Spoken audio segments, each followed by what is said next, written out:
What's going on, everybody? Josh Engleman for Awesemo.com, and I'm back with my NBA DFS contenders on FanDuel for Monday, December 6th. Now be sure to hit that like button, subscribe to the channel, and hit the notification bell so you know when everything goes live. Follow me on Twitter, @Josh Engleman. Only place you're getting updates to my sims as we get closer to lock. Let me know in the comments section who is your favorite and least favorite of my contenders for today's slate. And finally, shout out to PrizePicks for being the presenting sponsor of this video. Use the promo code Awesemo when signing up to get up to $100 on your first deposit. Now we're rounding out the bottom of my top 10 with Tyrese Maxey, Andrew Wiggins, Isaiah Stewart, and then we're taking a gigantic leap to Josh Giddey and Kelly Oubre on the outside looking in. Who will be my favorites? My top 5 plays for today? It's time to find out. First up at number 5, we've got PJ Washington. He is power forward center eligible, 6K, projected for 34. The goal is 40.5. He's in the optimal lineup 25% of the time.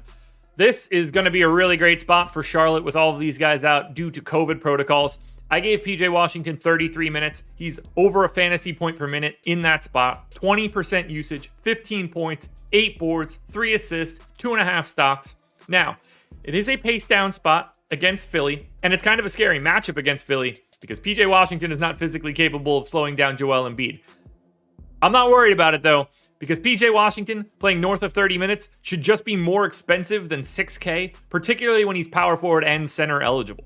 At number 4, we're back to my boy who paid you guys off last time. It's Kris Levert, shooting guard, small forward eligible, 5,100, projected for 32. The goal is 36.7. He's in the optimal lineup 26% of the time. 32 minutes for Kris Levert. Again, still no Justin Holiday, no TJ McConnell. Those minutes should be pretty safe. Fantasy point per minute. 32 minutes, 32 fantasy points. 18, 4, and 4 with a stock and a half. Slight pace down spot against Washington. Washington's going to be without Spencer Dinwiddie in this one. That's probably mildly beneficial, nothing too crazy. But either way, again, Kris Levert, for his usage rate and the things he does, just slightly underpriced. And a shooting guard small forward eligibility, fantastic.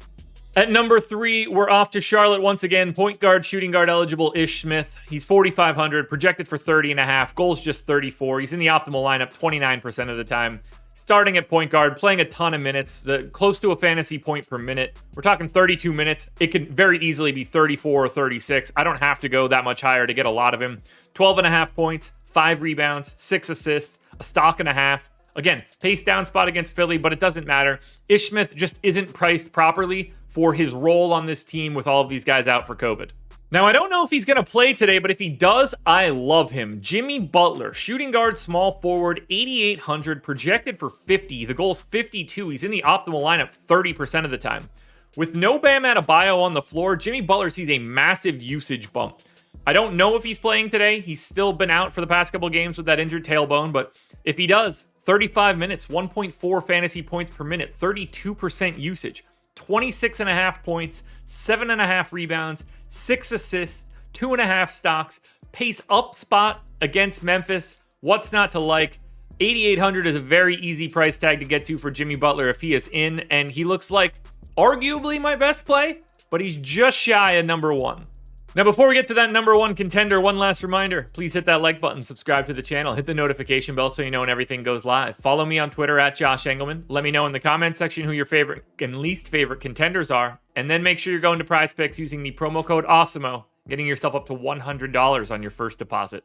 Had to check my calendar to make sure it wasn't a different year, but number 1, Dennis Smith Jr., point guard eligible, 5K, projected for 36. The goal is 36. He's in the optimal lineup 41% of the time. 33 minutes here with no Damian Lillard, no Anthony Simons. North of a fantasy point per minute. 14 points, 4.5 boards, 7 assists, 3 stocks. Yeah, Dennis Smith Jr. gets in some passing lanes. It's pace neutral against the Clippers, but again, much like Ish Smith, Dennis Smith Jr. just isn't priced correctly for his role. If he's playing north of 30 minutes, or like in this case, 33, he is unquestionably the best play you're going to find on FanDuel. Alrighty, folks, that will do it. Those are my NBA DFS contenders on FanDuel for Monday, December 6th. DraftKings version of this video is around here somewhere. Check it out. Good luck tonight, everybody. Win a little bit of money. We'll be back again tomorrow morning for another edition of the Contenders.